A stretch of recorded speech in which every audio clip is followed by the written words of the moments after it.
जनकपुर वाली माँ लिपस्टिक वाली माँ बहुत दिन पर फोन चली डीजे ओम शंकर माँ संतोषी रिकॉर्डिंग स्टूडियो रामपुर बाजार। माल माल माल ये जनकपुर वाली माल बहुत दिन पर फोन चली कहना हाल चाल। माल माल माल ये लिपस्टिक वाली माल बहुत दिन पर फोन चली कहना हाल चाल। माल माल माल ये जनकपुर वाली माल बहुत दिन पर फोन चली की 24 माल। माल माल माल ये जनकपुर वाली माल बहुत दिन पर फोन चली कहना हाल चाल।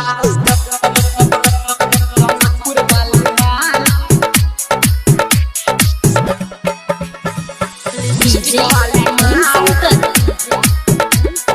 परसा हरभंगा।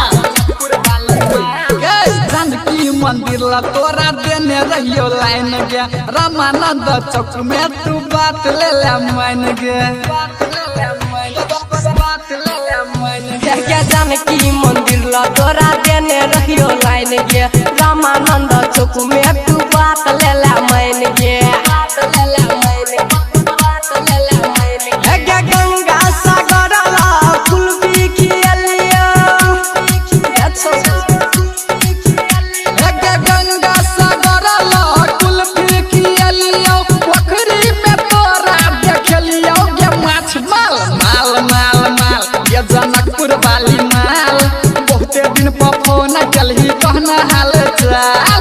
माल माल माल ये जनकपुर वाली माल बहुत दिन पर फोन चली कहना हाल चाल। जनकपुर वाली माल लिपस्टिक वाली माल माँ संतोषी रिकॉर्डिंग स्टूडियो रामपुर बाजार परसा हरभंगा।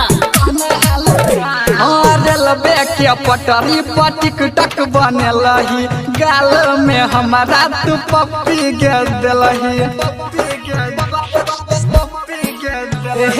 रेलवे के पटरी पर टिकटक बनेलही गाल में हमारा तू चुमा गे दिलही